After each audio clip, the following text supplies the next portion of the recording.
So number one, we measure and track. Number two, we monitor and disrupt. We have a whole apparatus. I have 40 analysts working full time, 7 days a week, 24 hours a day, monitoring extremists. We monitor them online, social media, messaging apps, video games, cryptocurrency, podcasts, short form video, Wikipedia, LLMs. We monitor these people and we share the intelligence with the FBI. You saw last month, you heard about the thing that happened at Wilshire Boulevard Temple. Our analysts investigated what happened. They said they were Koreatown for Palestine, this group of people. They weren't. We were able to ascertain they were from a group called the Turtle Island Liberation Front. Turtle Island is how left-wing activists refer to the United States. They don't call it America, they call it Turtle Island. Like the Iranians call it the Zionist entity, right? They won't call it by its name. The Turtle Island Liberation Front, we gave them a whole dossier. What is Turtle Island Liberation Front? What are their ideas, their goals? Who are they? We identified the people who were in the synagogue. This was on Wednesday, December the 10th. On Monday, December the 15th, this is going to ring a bell. Kash Patel announced they cracked a terror ring where they arrested 4 people who were planning New Year's Eve bombings. Turtle Island Liberation Front. At least one of the people I know for certain was in the building at Wilshire Boulevard Temple, vandalizing it and disrupting the event. So we're monitoring left-wing radicals like the DSA and the anti-war crazies and the pro-Palestine crazies. We're monitoring right-wing extremists like white supremacists, armed militia groups. We're monitoring political Islamists and Christian nationalists, all of them. And then we train. We're the largest trainer of law enforcement in America, extremism and hate. We train 20,000 officers every year. I want to give all praise, honor, and glory unto Yahweh, Bahashem, Yahweh Shai, Bahashem, Ruach Kadash. I want to give double honors to my apostles and elders that came before me, that brought me into this truth. This video is going to be called Famine of the Word. And as you saw that man at the beginning of this video, bragging about the different hands that these small hats have in the media and doing their best to censor people from telling the truth about the small hats and the strange things that they're doing, the wicked and evil things that they're doing. They're just telling on themselves, and it's okay. It's no big deal. They're bringing about censorship.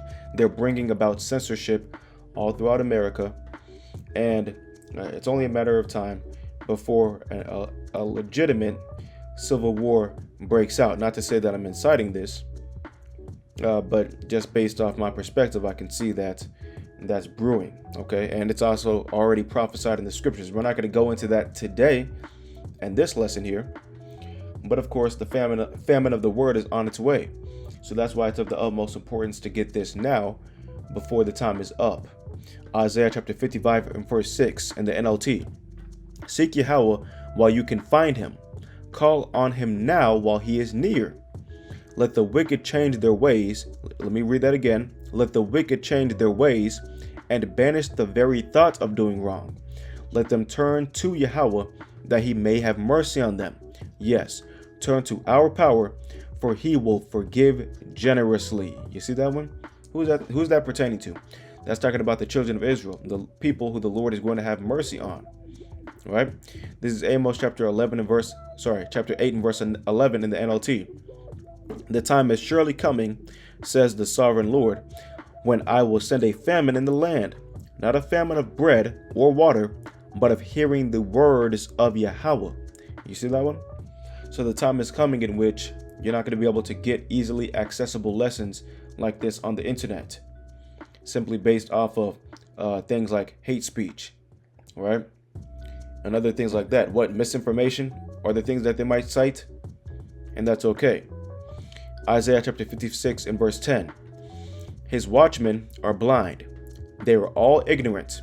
They are all dumb dogs. They cannot bark, sleeping, lying down, loving to slumber. Yea, they are greedy dogs which can never have enough. They can what? They can never have enough. And they are shepherds that cannot understand. They all look to their own way, every one for his gain from his quarter. Right now you have these quote unquote watchmen, right? these quote unquote pastors out here that are running their mouth, leading the flock astray, straight to their own destruction. And whenever the famine of the word hits, you go to them if you want to. They're going to continue to lead you astray. You know what? Matter of fact, they're going to say, I don't even know what the hell you're talking about. I have no answers for you. And that's all supposed to occur. Everybody is not supposed to get this word. It's prophesied that 2/3 of our people are going to get completely eradicated. Okay? So that's just what it is.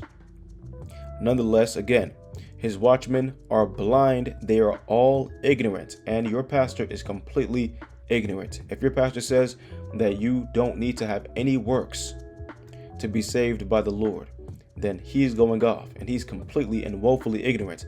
Imagine a statement like that. You need to love the Lord, but you don't need to do anything that he says to do. Imagine that.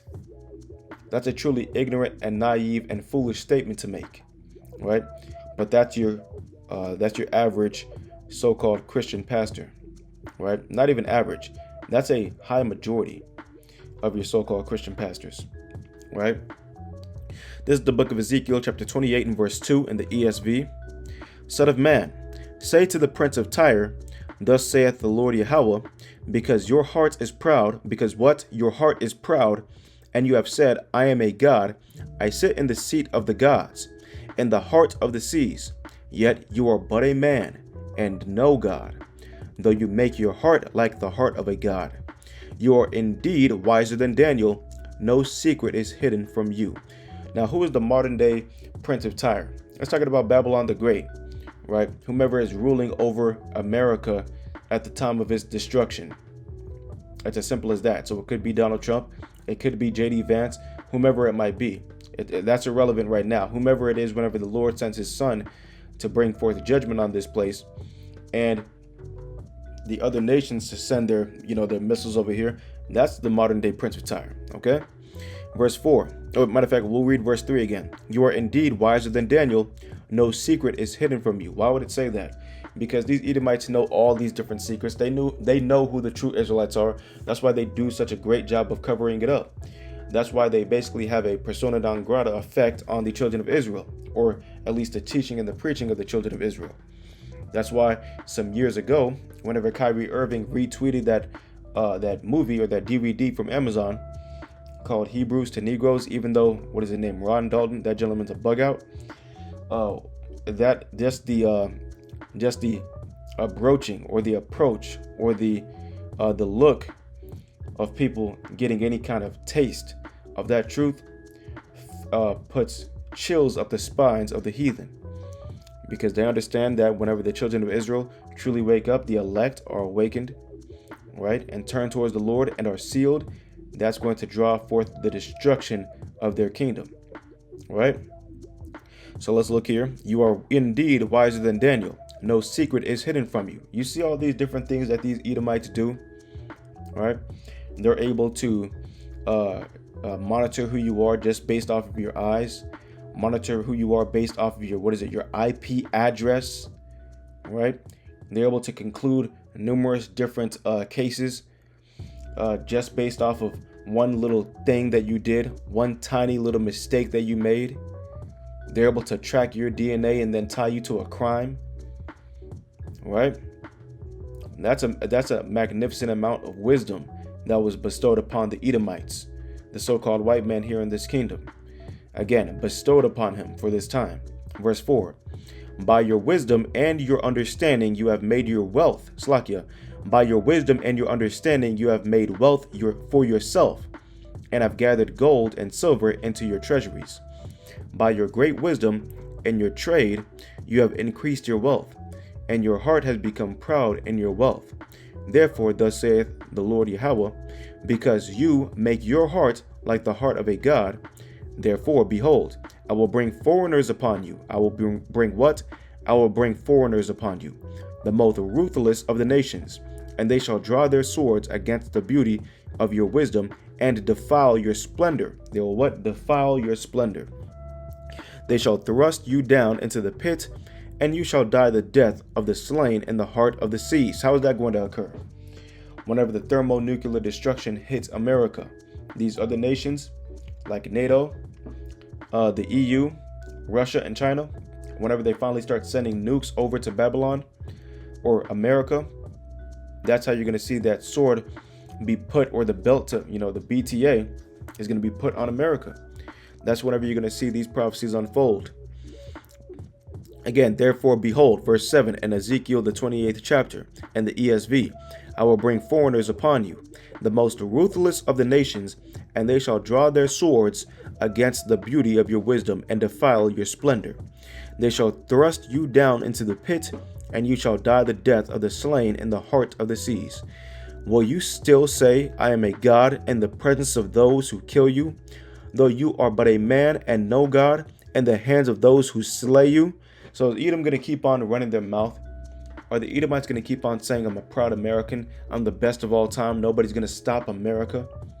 Whenever they get completely mowed down and leveled to the ground, and whenever your country is looking like those people's country over there, and those people's land over there in Palestine, which is really the Israelites' land, right?